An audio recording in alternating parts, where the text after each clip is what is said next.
Pues parece bien, dado que ha habido problemas, voy a empezar la presentación.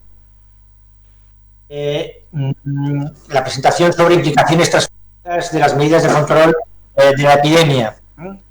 Unos pequeños apuntes sobre los antecedentes a nivel internacional. Es el 31 de diciembre, donde la Comisión Municipal de Salud de Wuhan, en la provincia de Hubei, en China, donde notifica un conglomerado de casos de neumonía en la ciudad que posteriormente se determina que están causados por un nuevo coronavirus.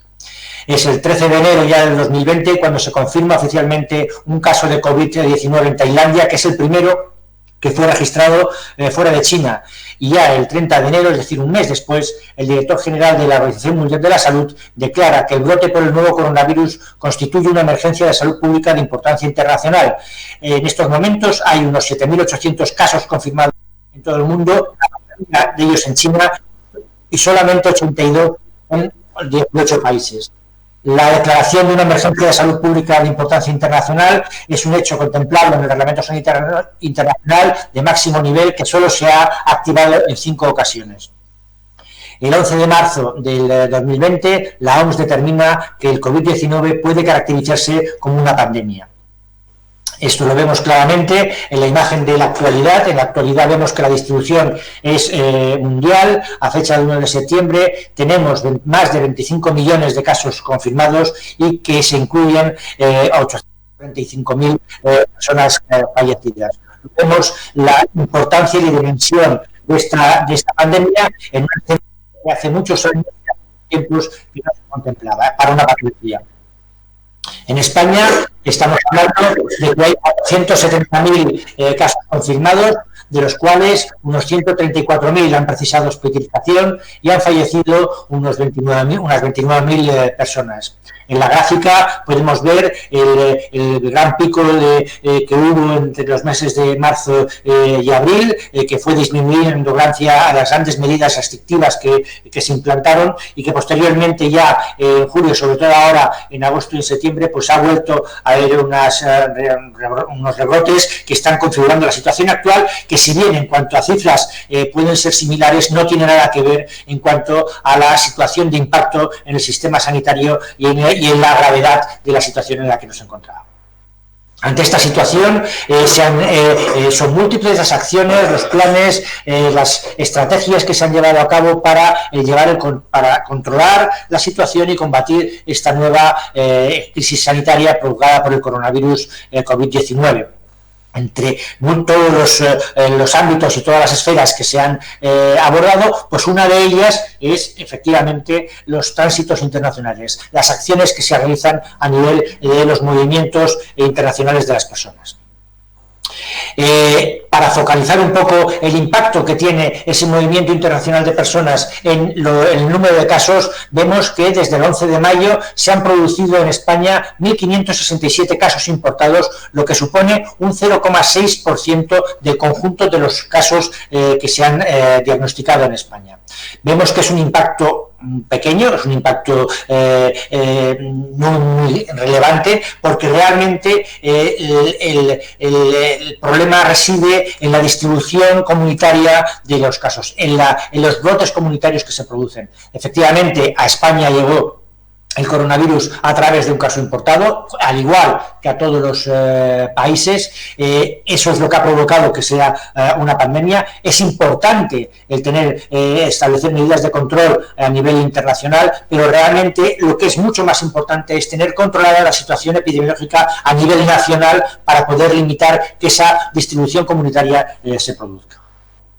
En el caso de las fronteras, nosotros los controles sanitarios en fronteras, lo que hacemos en España es seguir las directrices que tanto los organismos europeos han trasladado a través de sus guías y sus protocolos, tanto la Agencia Europea de Seguridad Aérea como la de Seguridad Marítima, en colaboración con el ECDC, con la Agencia Europea de Enfermedades Transmisibles, han elaborado documentos específicos de actuación de seguridad aérea y seguridad marítima, que son la base por la cual nosotros establecemos los controles que estamos llevando a cabo.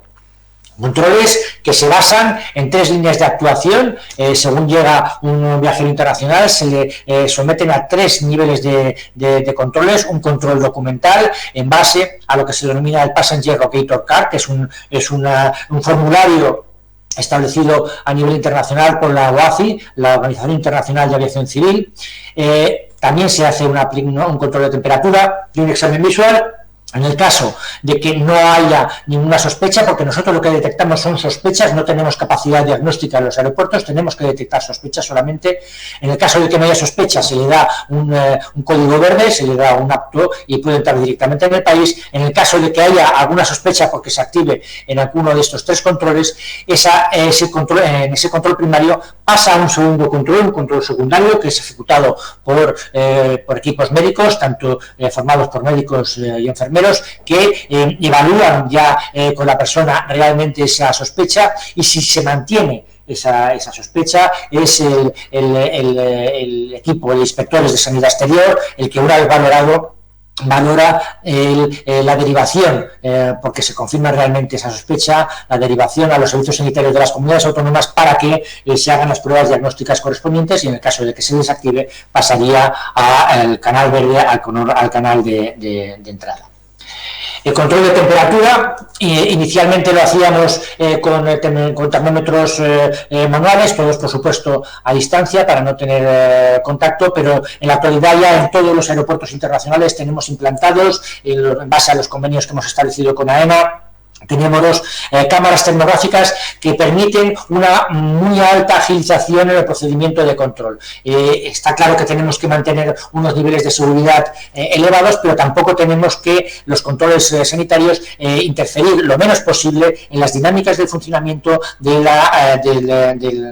ámbito aeroportuario, ¿no? Entonces, con estas cámaras se permite una muy rápida toma de temperaturas. En el caso de que la temperatura esté por debajo del umbral, se pasa a los siguientes controles sin ningún problema. En el caso de que se detecte una elevación de temperatura por encima del umbral, queda reflejado en la imagen. Entonces es cuando se paraliza la imagen. Hasta entonces no hay grabación, no queda grabada las imágenes de los glaciares, no hay una base de datos de imágenes, sino cuando se detecta ese umbral es cuando se detecta una alarma sonora y una alarma visual. Entonces se paraliza y se retiene la imagen para que se permita localizar a la persona que ha supuesto el incremento del umbral. Esa imagen queda retenida durante el tiempo, luego se queda borrada automáticamente. A esa persona que tiene una temperatura, lo que hacemos es hacer una nueva toma de temperatura con un termómetro buscando la confirmación de la elevación de la temperatura.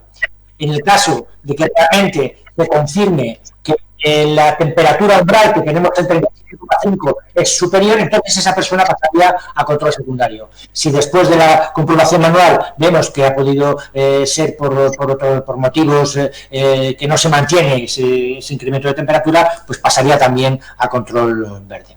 Con respecto al control visual, lo que queremos detectar es, sobre todo, si las personas dan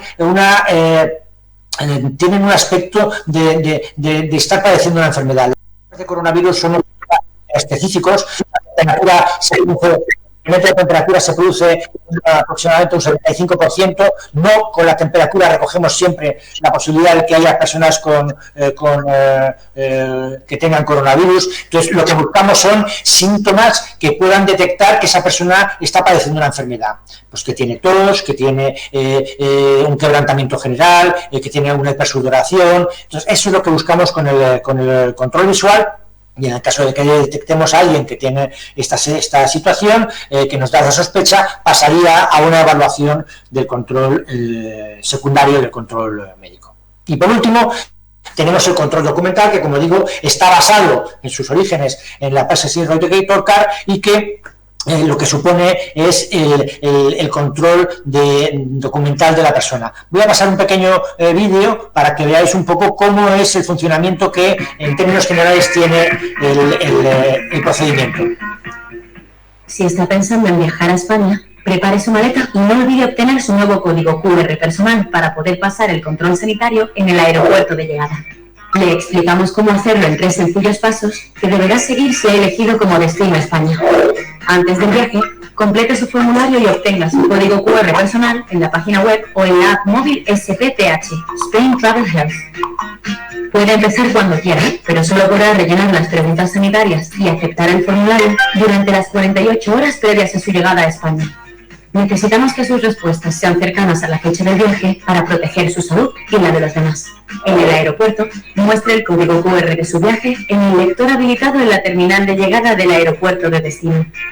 Durante su estancia, disfrute de nuestro país y siga las recomendaciones preventivas frente al COVID-19. Recuerde, antes del viaje, complete su formulario y obtenga su QR. Muestre el código QR de su viaje en el aeropuerto. Disfrute de su estancia en España.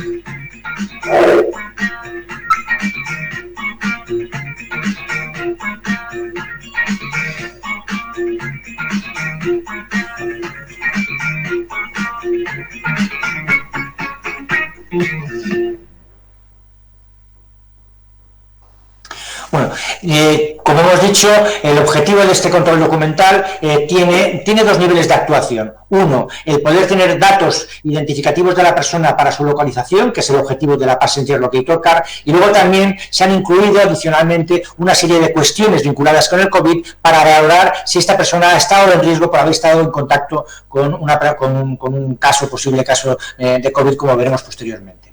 Esta aplicación informática se puede acceder a ella por 3 mecanismos: a través de una página web específica que tenemos elaborada para ello, y luego también a través de descargas de apps que están desarrolladas tanto en Android como en iOS. Entonces, en estas 3 opciones son las que se pueden utilizar para rellenar este formulario de control sanitario. Lo que hace este formulario es acabar generando un código QR que lo que permite es agilizar al máximo el control sanitario. Lo que queremos es, al igual que con el control de temperaturas, es que el paso de los viajeros por la zona de controles sanitarios sea lo más rápido posible, y solamente en aquellos casos en los que se detecte una sospecha, pues ya tengan una dedicación de un tiempo a través de las evaluaciones médicas que se realizan por los sanitarios. Para hacer un poco el seguimiento del componente de este sistema de información, vamos a utilizar como base la aplicación de la página web, más que de la app, porque así es más fácil el poderlo trasladar en una presentación. Vemos que la página de presentación te orienta sobre todos los aspectos que te pueden facilitar en la cumplimentación del formulario. Es un formulario que, según las estadísticas que tenemos, es fácil de cumplimentar. La mayor parte de los viajeros lo cumplimentan entre 4 y 5 minutos, lo suelen acabar. Es bastante intuitivo, y la página de inicio es esta, donde puedes tener un montón de información sobre cómo, para qué y qué tienes que hacer para rellenarla.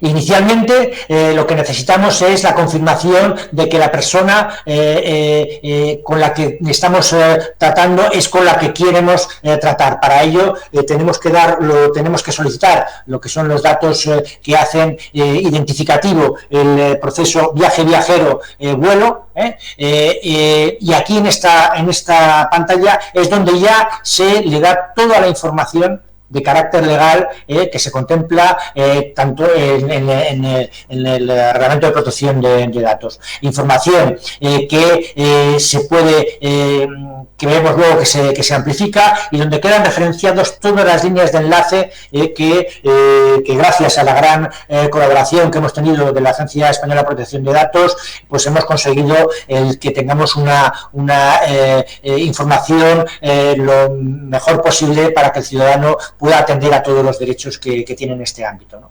Decía que una vez cumplimentado los datos iniciales del pasajero, especialmente lo referente a la dirección del correo,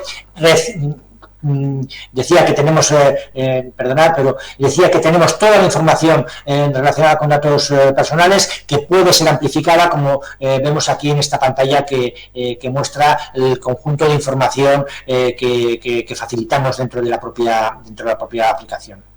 Decía que una vez mandado ese formulario inicial, le devuelve a través de un correo electrónico un código de seguridad que es con el que tiene que trabajar para iniciar a la cumplimentación del formulario, ¿no? También volvemos a hacer hincapié sobre todos los aspectos vinculados a la protección de datos. El formulario tiene 5 apartados, 5 fases. La primera fase es donde nosotros requerimos la información de carácter personal de la persona y la forma de localizarle, tanto en teléfono como correo como en la dirección permanente. Esta información es imprescindible a la hora de poder localizar posteriormente a esta persona en el caso de que pueda estar en riesgo de haber estado en contacto con una persona con coronavirus. Luego también, en el siguiente paso, nosotros solicitamos información sobre el viaje. Queremos saber qué compañía, el número de vuelo, el número de asiento, importantísimo también a la hora de hacer los seguimientos de los contactos. Y luego también una dirección en el caso de que no sea la dirección estable para poder localizar durante su estancia aquí en nuestro país. El tercer nivel de actuación es un nivel de actuación que lo que queremos ver es de dónde procede, y además el motivo del viaje. Esta información es muy importante y es útil a la hora de hacer las evaluaciones en el control secundario para poder ajustar ese riesgo inicial que hemos detectado en el control primario, para poder ajustarlo más en la entrevista, en la evaluación clínica y epidemiológica que realizan los sanitarios en aquellas personas que han dado activación en el control primario. Por último, tenemos en el cuarto paso el cuestionario de salud. El cuestionario de salud son preguntas específicas, están vinculadas con el COVID y lo que buscamos es saber si hay un riesgo en este sentido o no. Si has estado en contacto con un caso confirmado, si presentas síntomas que pueden estar vinculados con el coronavirus y si es así, cuáles son los que presentas, si has acudido a un hospital en los últimos días o si has visitado algún mercado de animales vivos en los últimos 14 días. Todas ellas informaciones importantes que en el caso de que alguien marque como positivo, esta información una vez guardada se le pide confirmación antes de guardarla, porque una vez que esté guardada ya no se puede modificar y dependiendo si ha puesto que una persona tiene síntomas o está en contacto con una persona enferma, automáticamente le salen mensajes emergentes diciendo de que en estas circunstancias no debe de viajar, debe de ponerse en contacto con un centro sanitario y que en todo caso, en el caso de que decida viajar, a la llegada será controlado por el sistema sanitario.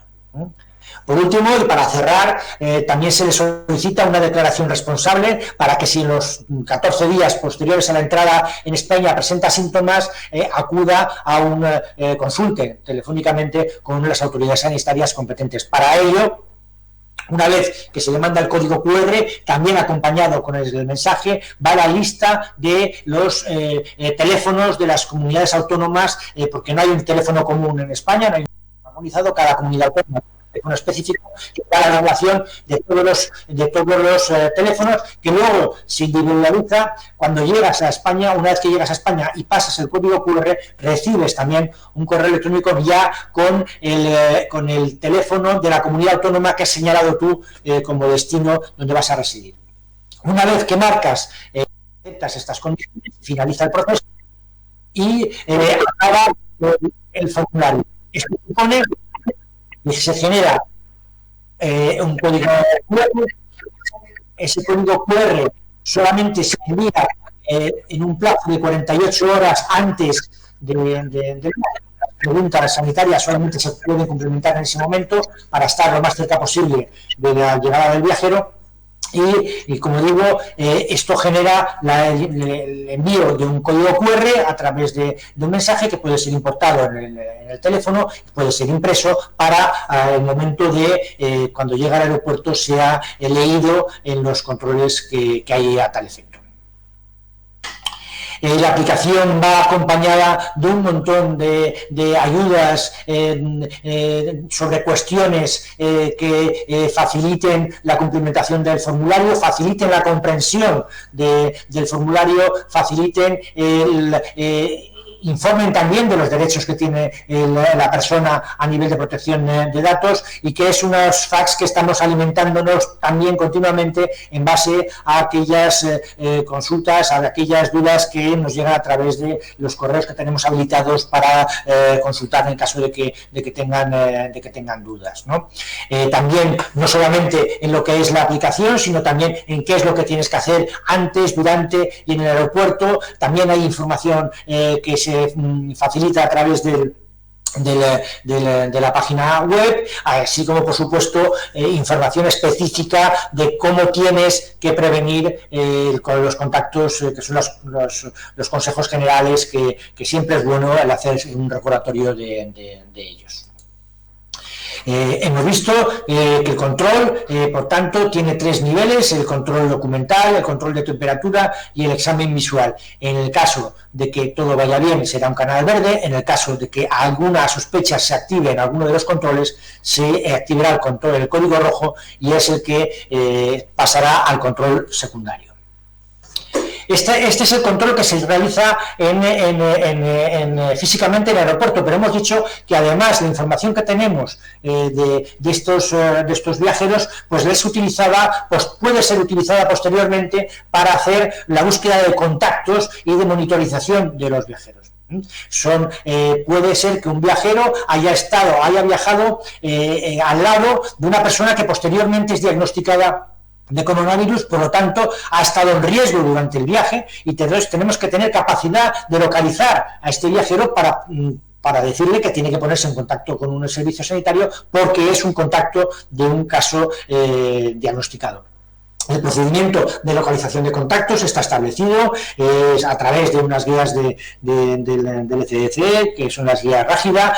Se localizan a los pasajeros que están sentados en 2 asientos en todo el diámetro del caso índice, ¿no? Y para ello es muy importante, y para ello nos sirve mucho el tener la información no solamente del número de vuelo, sino también del asiento. Esto nos permite localizar a todos los contactos y hacer monitorizaciones de los pasajeros.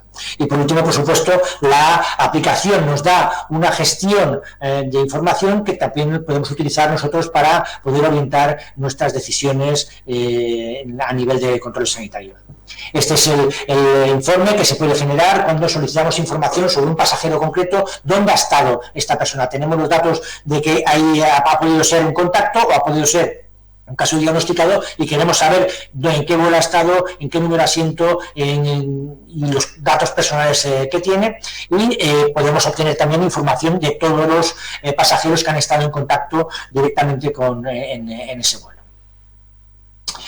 Esto es un poco el funcionamiento general de la aplicación, ¿no? Y ahora voy a hacer rápidamente también, para intentar ajustar el tiempo, porque ya íbamos un poco retrasados, voy a dar un poco de información sobre los datos obtenidos desde su implantación, ¿no? Una implantación que ha sido una implantación express, ¿eh? Eso yo creo que es muy importante señalarlo. Ya conocemos todo que esto ha sido todo muy rápido, evolucionado con una rapidez enorme, e incluso tránsitos internacionales adaptaron a las previstas que teníamos, con lo cual todos los informáticos los hemos tenido que hacer muy rápidos. Todos los procedimientos lo han tenido que ser sin capacidad de hacer prácticamente pruebas piloto, y claramente eso pues afecta, y estamos en constante mejora porque la rapidez no es buena compañera de la calidad, ¿no? Pero aún así los resultados que estamos obteniendo son bastante positivos.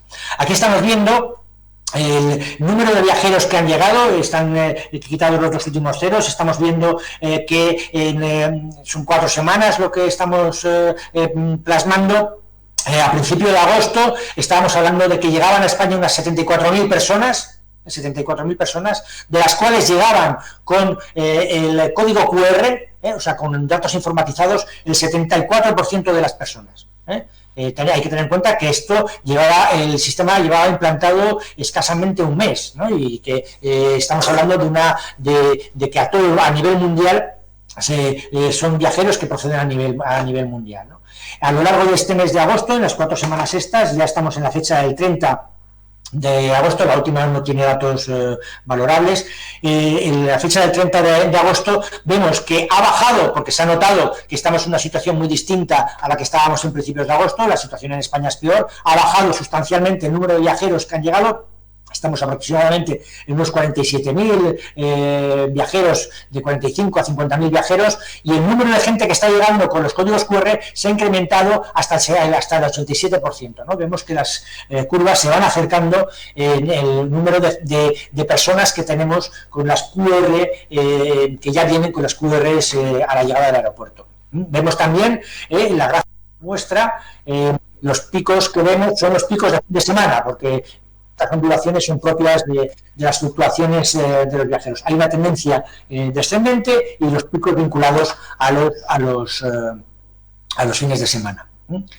Aquí tenemos la misma gráfica, pero con un adicional, porque dice la gente que está llegando con QR, la que está llegando, ¿qué hacemos con la que no tiene el QR? Bueno, pues la gente que no tiene el QR, lo que tiene que hacer es rellenar el formulario a la llegada. Tiene que rellenar el formulario a la llegada y ese formulario posteriormente es escaneado, ¿no? Aquí tenemos la gráfica en la que se diferencia los que están viendo con QR y aquellos que están escaneados para poder tener de todos los viajeros, ¿no? Con respecto a las apps vemos que en base a las descargas que se han realizado, se han descargado de prácticamente todo el mundo, excepto algunos países de África. Se han descargado pues, de 207 países. Principalmente las descargas se producen en el ámbito europeo, en España, Alemania, españoles que regresan, Reino Unido, Italia. La mayor parte de los viajeros que están llegando son de ámbito europeo, son prácticamente la mayor parte de ellos turistas que vienen de ámbito Schengen, y aquí queda reflejado en estas cifras.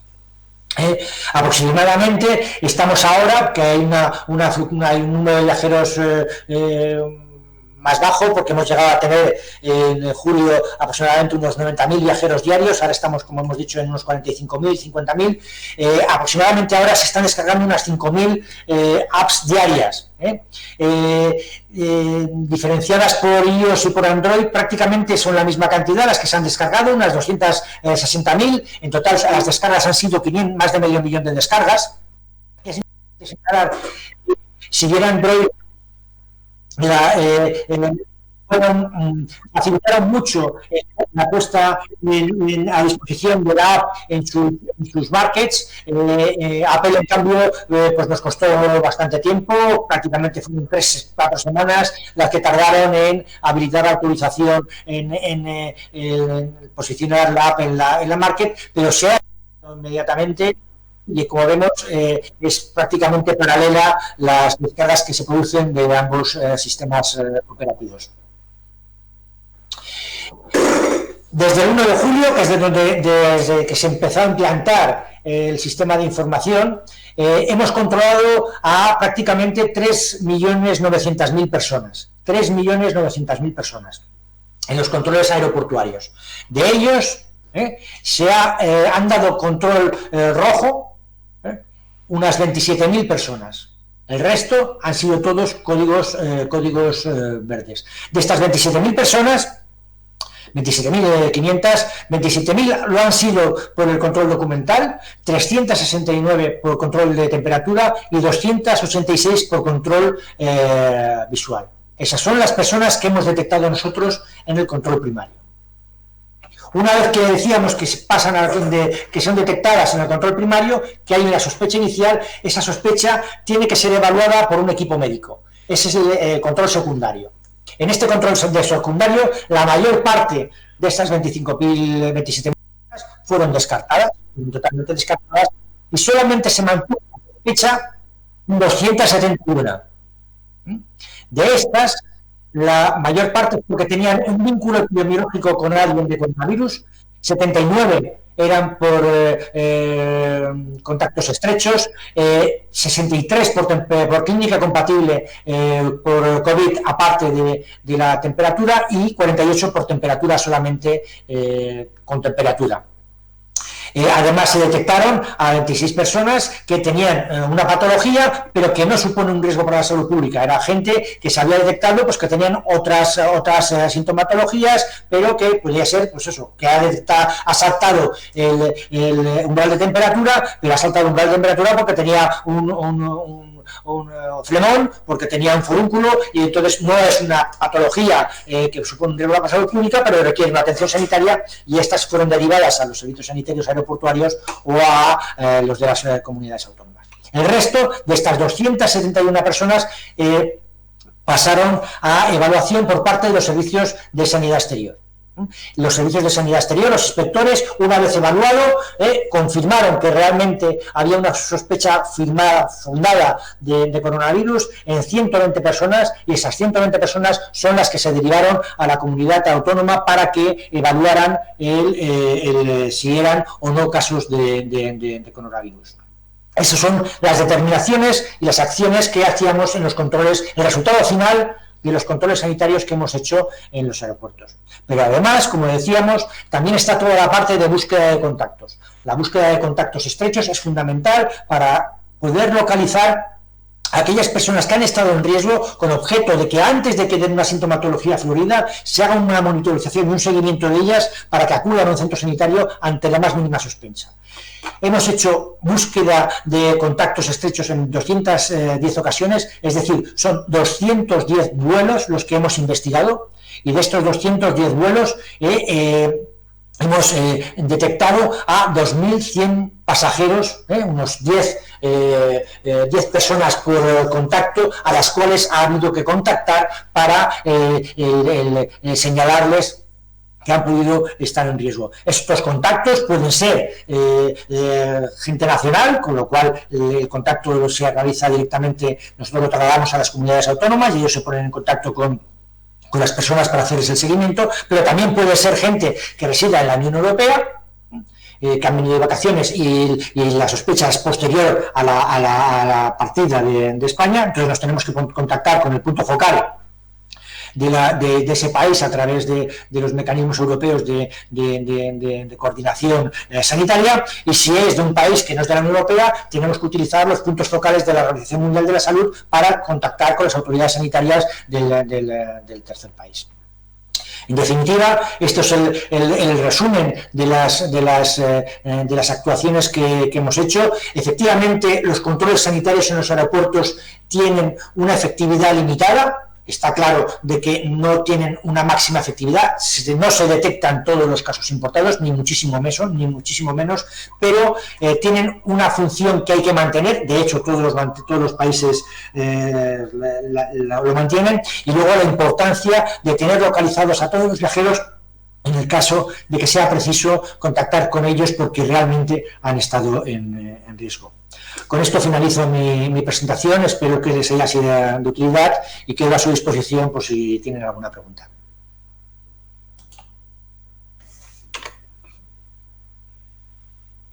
Muchas gracias, Fernando. Al final, después de los problemas técnicos, hemos podido escuchar muy bien tu presentación. La pantalla la hemos visto un poco cortada, pero bueno, hemos seguido perfectamente la presentación. Tengo algunas cuestiones que se han generado en el campus virtual. Una de ellas dice que se han expuesto medidas de control térmico y visual en los aeropuertos, pero no se han implementado medida alguna respecto a posibles casos asintomáticos. ¿No se ha planteado, aunque sea, realizar controles aleatorios en las que se realice la prueba PCR para poder muestrear o estudiar cuántos viajeros entran al país asintomáticos? Por supuesto, hemos valorado todas las opciones, ¿no? Realmente una persona asintomática no la detectaríamos a no ser de que en el control documental nos pusiera que haya podido estar en contacto con algún caso en origen, y entonces sí que se podría activar su derivación por haber sido un contacto estrecho, pero realmente, efectivamente, una persona asintomática que no tiene temperatura no la detectaremos con los sistemas de temperatura. La realización de PCRs claramente está encima de la mesa, ¿no? Pero no hay que olvidar que nosotros somos un país turístico y con unos volúmenes de viajeros, como habéis visto, realmente significativos, ¿no? El hacer una prueba PCR requiere unas capacidades, no solamente el tener el test, sino unas capacidades logísticas muy importantes, ¿no? Voy a poner un ejemplo sería para redondear, y no sería un vuelo lleno, un vuelo que llegara con 300 personas, solamente el hecho de tomarle la muestra, ya supondría, el hecho de tomar la muestra, en el mejor de los casos, 1 o 2 minutos de gestión, y además todo el mundo vendría junto. Entonces, 300 personas a 1 minuto, que sería realmente excepcional, estamos hablando de 3 minutos. Estamos hablando de 300 minutos. Eso son 5 horas. Un avión supondría el que tienes que dedicar con un equipo sanitario 5 horas para hacer la toma de muestras. Dices, vale, mete más equipos, mete 5 equipos, divide, ¿de acuerdo? Mete 10 equipos, ¿no? Pero es que están llegando tal cantidad de viajeros que el hacer PCRs en los aeropuertos supondría un impacto muy importante en lo que es la movilidad dentro del propio aeropuerto. Y luego no hay que olvidar de que qué probabilidades es la que tengamos de encontrar un caso con una PCR positiva en un vuelo, a la vista de los casos importados que estamos teniendo. Estamos trabajando ahora, por ejemplo, con Baleares, que son una de las comunidades autónomas que más casos más viajeros ha tenido durante este periodo, con más de 1 millón de viajeros, ha tenido 44 casos importados. Esto supone, haciendo números, la probabilidad de que una persona venga infectada de este 1 millón de personas es del 0,004%. Es decir, encontraríamos una posibilidad de un caso por cada 70 viajes, aproximadamente por 25.000 personas. Entonces, hay que ver claramente el esfuerzo que supone el hacer las determinaciones con la rentabilidad que tiene esa determinación, ¿no? Yo creo que por supuesto, podemos valorar el hacer las PCRs, y así está planteado en aquellos países que tengan muy alto riesgo, donde la probabilidad de que detectemos un caso pues puede ser más elevada y los recursos que utilicemos realmente estén más focalizados. Pero a nivel global es complicado. Realmente hacer PCRs ahora en los vuelos, teniendo en cuenta la situación sanitaria que tenemos, donde el problema realmente no lo tenemos en la gente que llega, sino lo tenemos dentro. Entonces yo creo que los recursos hay que priorizarlos en aquellas situaciones que realmente se requieren, y ahora lo que necesitamos en España es controlar la situación de transmisión comunitaria. Muy bien. También preguntan por los controles en las fronteras terrestres. Sí, a ver, los controles, no hacemos controles en las fronteras terrestres. En las fronteras terrestres nosotros tenemos tres países con fronteras terrestres: Portugal, Francia y Marruecos, con Ceuta y Melilla. La de Marruecos está cerrada, luego no hay controles porque está cerrada. Quedaría Portugal y Francia. La mayor parte, gran parte de los tránsitos son transfronterizos y mercancías que supondrían un trastorno muy importante, y la realidad es que no hay en las fronteras terrestres zonas aduaneras, por así decirlo. No están, se desaparecieron con el mercado interior. Nosotros desde Sanidad Exterior no tenemos implantado recursos para poder atenderlo, y hemos valorado que el impacto que tendría el hacer este tipo de controles, con los beneficios que supondría el implantar nuevamente controles fronterizos, pues no era rentable, y nos hemos limitado a los controles marítimos y aéreos, que es donde realmente está el flujo importante de viajeros. Luego preguntan si en los aeropuertos de Madrid y Barcelona ¿los controles se hacen solo a los viajeros procedentes de vuelos internacionales o también de los vuelos nacionales? No, en todos los aeropuertos nacionales, en todos los aeropuertos de España se controlan a todos los vuelos internacionales, sean Schengen Plus o sean internacionales. Todo el que no procede de España es controlado. No diferenciamos entre que procedan de Estados Unidos, de Argentina, de Tailandia o de Francia o de Portugal. Bueno, yo entiendo que se refiere más bien a si un vuelo viene de un vuelo procedente de, yo qué sé, de Vigo a Madrid-Barajas, que si ese vuelo también se controla. O solo los vuelos nacionales no los controlamos. Vale. Los vuelos nacionales aparte no son competencia del Estado, es la gestión es autonómica, pero los vuelos nacionales no hay controles en los vuelos nacionales. Vale. Y luego una última pregunta es acerca de si se va a seguir manteniendo el control de la temperatura, máxime ahora en la época de invierno en la que bueno, hay otras enfermedades como la gripe, faringitis, que también pueden cursar fiebre. Sí, se van a mantener. Sabemos que la eficacia que tiene es limitada. Hemos visto que el número de positivos por temperatura tampoco salta tanto. Es asumible el poder derivarlos a todos a control secundario para confirmar. Efectivamente, en la situación de invierno pues tendrá unas dificultades añadidas con la gripe, con otras enfermedades respiratorias, no solamente a nivel de control sino a nivel de gestión del Sistema Nacional de Salud. Muy importantísimo potenciar y promocionar la vacunación de la gripe, pero no vamos a limitar ese tipo de controles. Supondrá una mayor carga de trabajo, pero que asumimos porque consideramos que hay que hacerlo. Muy bien, pues muchas gracias, Fernando. Gracias por la presentación. Y damos paso ahora a la siguiente presentación con Jesús Rubí Navarrete, que es vocal asesor coordinador de la Unidad de Apoyo y Relaciones Internacionales de la Agencia Española de Protección de Datos. Gracias. Buenos días.